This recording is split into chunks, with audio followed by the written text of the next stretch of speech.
بسم الله والصلاة والسلام على رسول الله. معكم عبد الرحمن خوتي، إن شاء الله تكونوا بخير، إن شاء الله تكونوا لاباس. بالمناسبة رانا قريب إن شاء الله بإذن الله، قريب وقت الإنتاج لجميع أوجه الطيور البرية ومنها خاصة الحسون. إن شاء الله بإذن الله نصيحة على السريع خوتي من أخوكم عبد الرحمن اللي راه باين ينتج هاد الربيع إن شاء الله بإذن الله، ربي يوفقو. في واحد النصيحة: دخل الأزواج اللي كبغي تنتج منهم دخلهم في الوضع الطبيعي الفيزيولوجي اللي هو الاستيقاظ بعد الشروق والنوم كما نقولوا مع الغروب، توفير الإضاءة الطبيعية. هذه هي بالاختصار توفير الإضاءة الطبيعية. ديرهم في بيت توفر لهم توفر لهم الإضاءة الطبيعية. ان شاء الله باذن الله ما تزيد نزريعه، ما تزيد حبوب، ما تزيد والو. عندك نعطيكم واحد اللي نخدم بها انايا.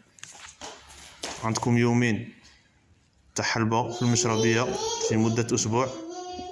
عندكم خطرة خل تفاح يوم في الاسبوع، تعطيهم خل تفاح، تعطيهم 2 خطرات في الاسبوع منقوع الحلبة. ما تزيد ني حبوب ني والو. عندك النباتات البرية توفر الحريق والتلفاف. الحريق والتلفاف تعطيهم يومين، يوم ويوم لا، يوم لا ويوم. هذه يضرب معهم كيما هكا. وما ننسوش خوتي بالطبع التمر والتفاح. وان شاء الله خوتي باذن الله عز وجل سنفتتح المواضيع ان شاء الله باذن الله، مواضيع الانتاج نروحوا معاها حبه حبه ان شاء الله. ولا كاش مشكل ونهضروا على المشاكل ان شاء الله باذن الله عز وجل. وان شاء الله بربي ما يكون تا مشكل ان شاء الله باذن الله. كان معكم اخوكم عبد الرحمن، اللي عنده استفسار ان شاء الله يتفضل. ونتمنى كما نقولوا القناه تعجبكم والفيديوهات اللي رانا نديروهم ما يروحوش كما نقولوا هما بنادم يسيي ما يكونش احراج، زعما يسيي شخصي.